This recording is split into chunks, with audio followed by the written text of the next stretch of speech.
Olá pessoal, eu sou o Thiago Alves, sócio e advogado aqui da Dupont Spiller. Estou aqui hoje para falar um pouquinho com vocês sobre as locações comerciais e os impactos do coronavírus. A ideia aqui é dar um panorama geral, algumas recomendações, mas sem que as orientações sejam definitivas, porque tudo que está acontecendo é inédito, é uma dimensão muito maior do que o direito estava esperando para resolver. As legislações não são claras para abarcar esse tipo de situação, então aqui a visão é de orientação, considerando o que a gente tem hoje já experimentado, né, com essas consequências do coronavírus. De fato, uma pandemia que foi declarada a partir do dia 11 de março pela Organização Mundial de Saúde, e a partir do dia 20 de março a gente teve uma série de medidas restritivas. Essas legislações trouxeram um impacto muito significativo, né? Porque, em regra, a partir dessas restrições, a alocação comercial foi a mais afetada. Estabelecimentos foram fechados, né? A circulação de pessoas diminuiu, e isso impactou diretamente as relações entre locator e locatário, considerando a privação do uso do imóvel nesses casos mais extremos, né?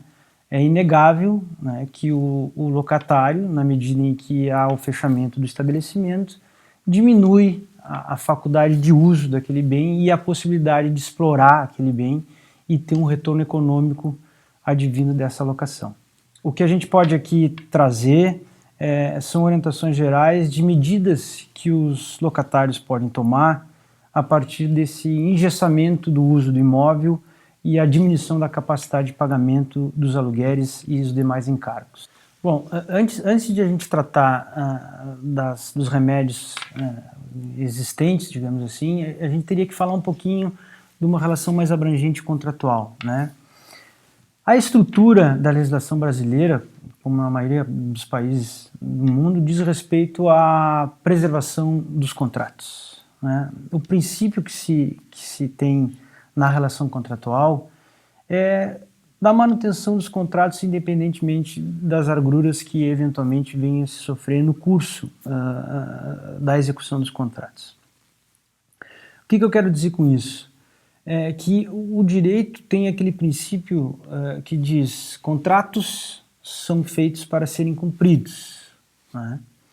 Isso a gente ouve de muito tempo, né? Então é baseado num princípio do direito romano, que é da pacta sunt servanda, que estabelece que, uma vez formada essa relação de contrato, esse contrato deve efetivamente ser cumprido nos termos que ele foi contratado. Essa obrigação, ela também, na evolução das relações, e isso vem lá do direito romano, os fatos que sucediam após a assinatura desse contrato muitas vezes interferiam nessa relação. E se construiu um novo princípio que diz o seguinte: os contratos são feitos para serem cumpridos desde que as situações, de fato, as circunstâncias não se alterem. Então, a partir daí, houve uma relativização desse princípio da pacta sunt servanda e se construiu essa alternativa, né, de, uma vez advindo circunstâncias imprevisíveis, inevitáveis, esse contrato pode trazer um efeito e pode desequilibrar aquela relação que estava sendo formada lá atrás, né, quando se assinou o contrato. Então, existe em matéria de direito contratual uma ideia de que, em princípio, todos os contratos são imutáveis, desde que não ocorra uma alteração fática que venha a refletir principalmente no equilíbrio das obrigações.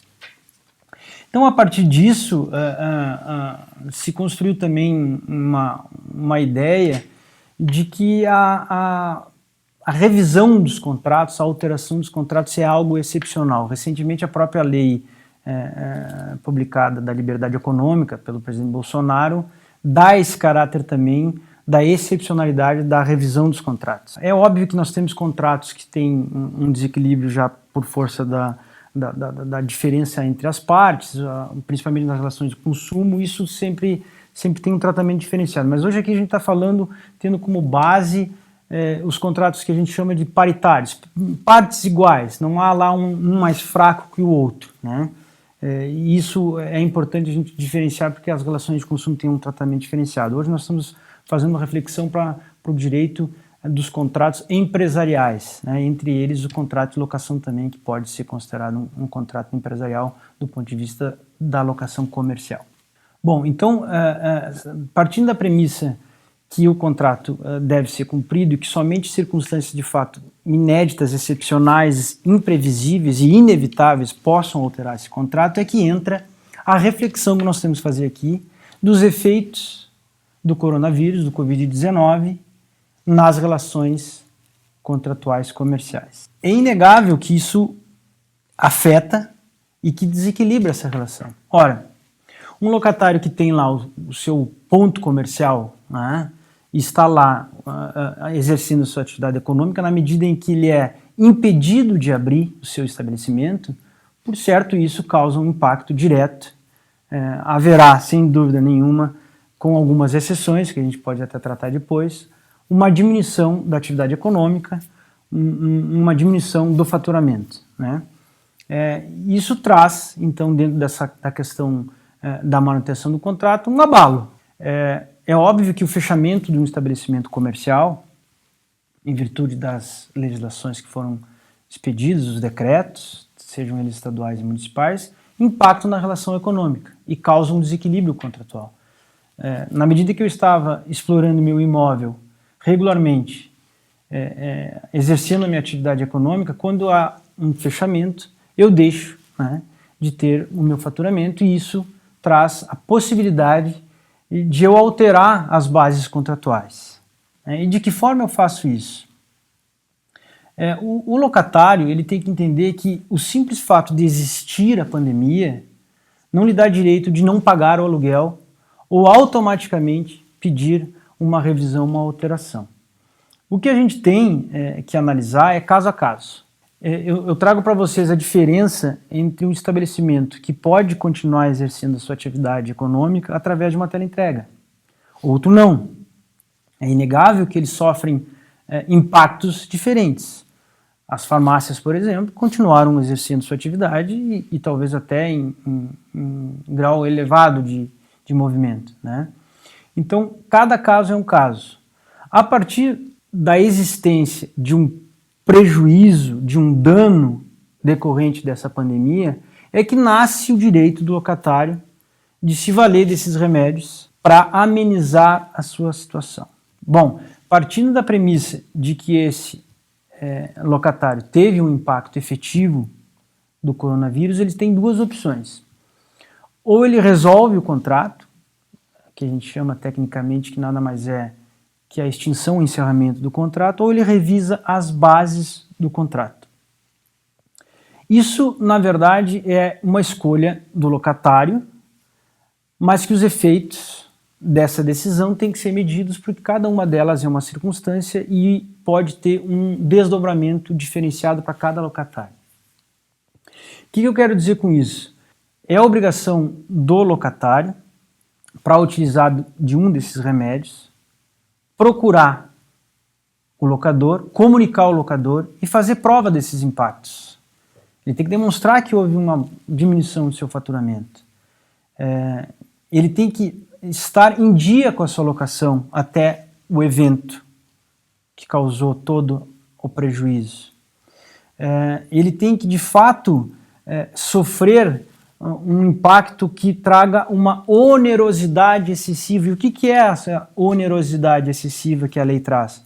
É que ele tinha que desempenhar e desenvolver um esforço muito maior, um esforço patrimonial muito maior que ele faria se o negócio dele tivesse sendo tocado normalmente.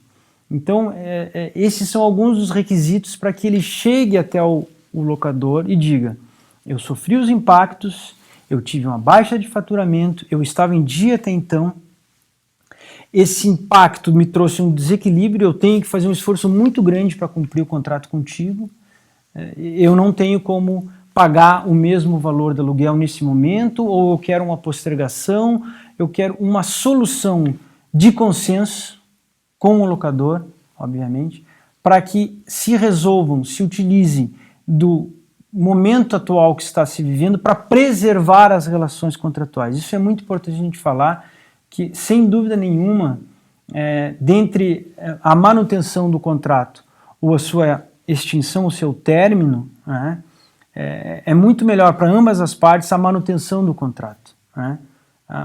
Todo imóvel que ficar desocupado vai causar um prejuízo para o locador, sem dúvida. Né? Então talvez esse é o momento dele fazer uma concessão e tentar construir, com base nos princípios da razoabilidade, a equidade, né? Tentar encontrar soluções para que essa situação seja readequada ao momento atual. Pode, obviamente, se optar o locatário pelo término do contrato, pode, obviamente, ter a discussão com relação às multas contratuais, né, se ainda estiver no prazo do contrato determinado, e ele vai ter que também negociar essas multas. Né?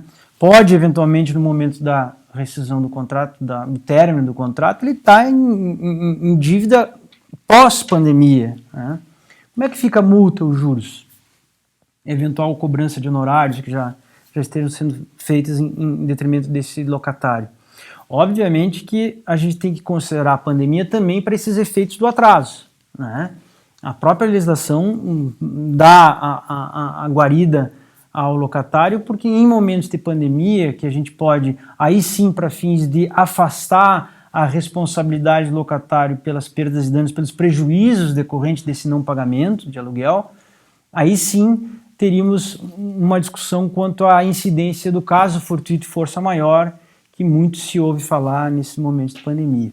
Então, havendo uma impossibilidade efetiva do cumprimento do contrato, aquele locatário, o abalo foi tão forte no negócio dele que ele não tem condições de continuar com o contrato, ele pode optar pelo encerramento daquele contrato e, em tese, estaria também liberado do juro de mora, da multa, né, e de eventuais honorários que estejam sendo cobrados dele.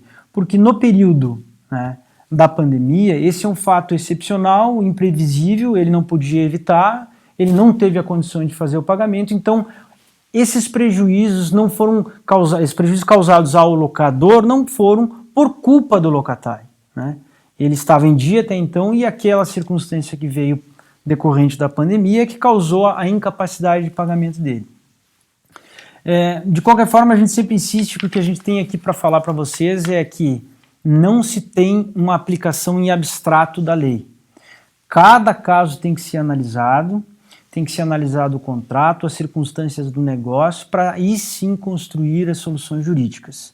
Não existe receita pronta. O que existe são possibilidades que a legislação dá e que cabe a cada um dos locatários fazer o contexto do seu negócio, se enquadrar numa dessas possibilidades e, sendo da vontade dele uma ou outra, ele vai ter que tomar a sua decisão. Como eu disse antes, a mais acertada seria a revisão desse contrato. E o que é a revisão desse contrato? É estabelecer novas bases, ainda que seja por um período transitório. Porque também não podemos esquecer que essa pandemia, ela não vai durar para sempre, ela é transitória. Então as soluções que nós vamos ter que dar agora para esses casos, elas também são transitórias, são passageiras. Não se pode querer agora se valer da pandemia para fazer uma alteração substancial nas relações locatícias. Né? O sistema não permite isso. O que se permite é um remédio jurídico para esse momento que está se vivendo e para os efeitos que ele vai causar de agora em diante. Bom, também há a possibilidade do locatário optar pela revisão das bases contratuais. Né?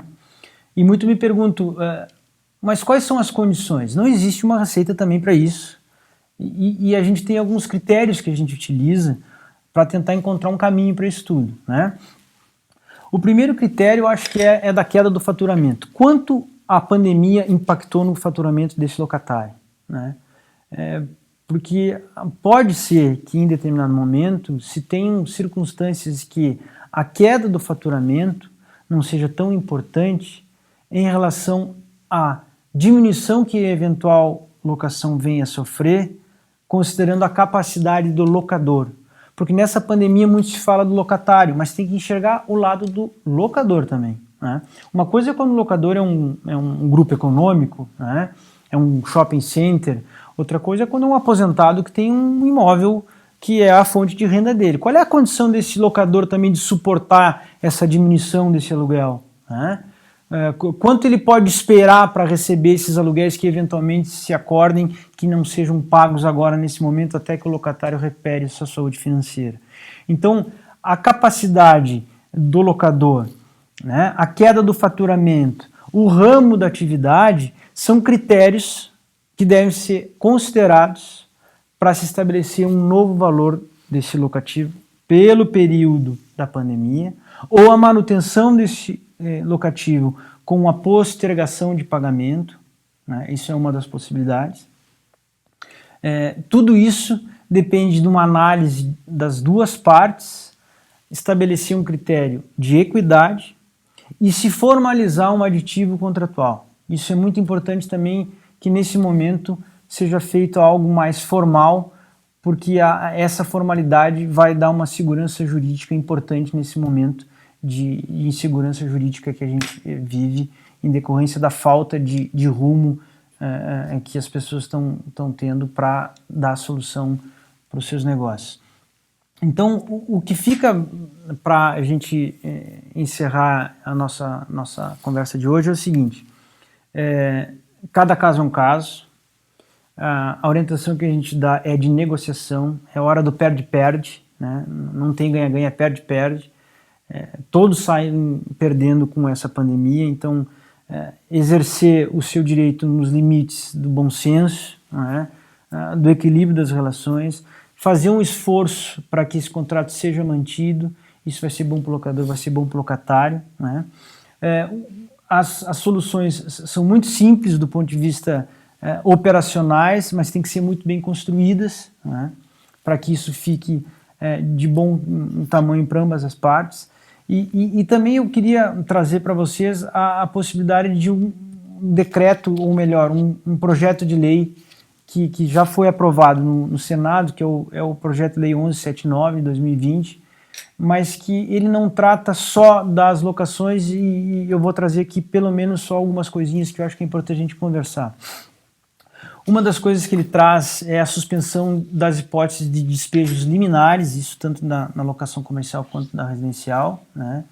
Então, todas as ações que forem ingressadas a partir do dia 20, que é o marco temporal que esse projeto de lei está dando, quem ingressou com uma ação judicial de despejo a partir do dia 20 pediu liminar, essas liminares estão suspensas, né?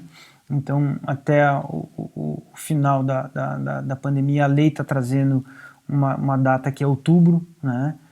Se não me engano, do término dos efeitos dessa legislação. As retomadas estão permitidas, né, quando as ações foram ingressadas antes do dia 20 de março, que é a data de corte do projeto de lei.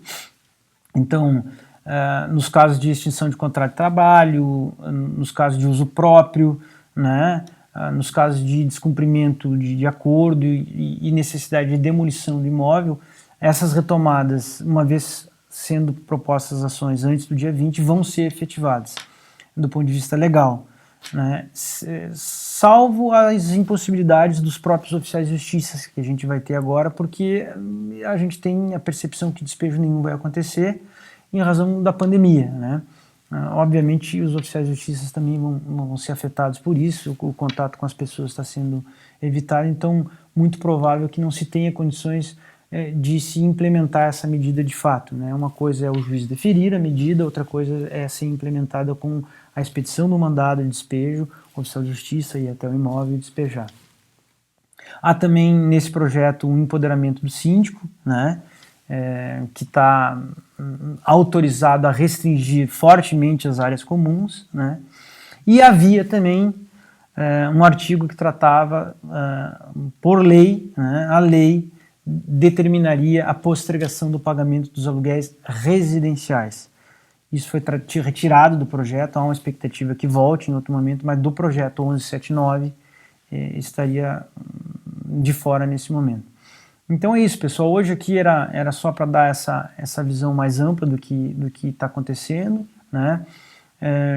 E a gente tem uma perspectiva de que as coisas com essa legislação talvez acalmem também alguns outros pontos que nela são tratados, que diz respeito à prescrição e à decadência do direito, algumas normas importantes do Código Civil, mas o momento de fato é de muita turbulência e tudo que a gente puder fazer para buscar o consenso nesse momento e evitar a judicialização dos contratos de locação seria o mais indicado. Não há nada pior nesse momento do que submeter os contratos de locação comercial à apreciação do judiciário.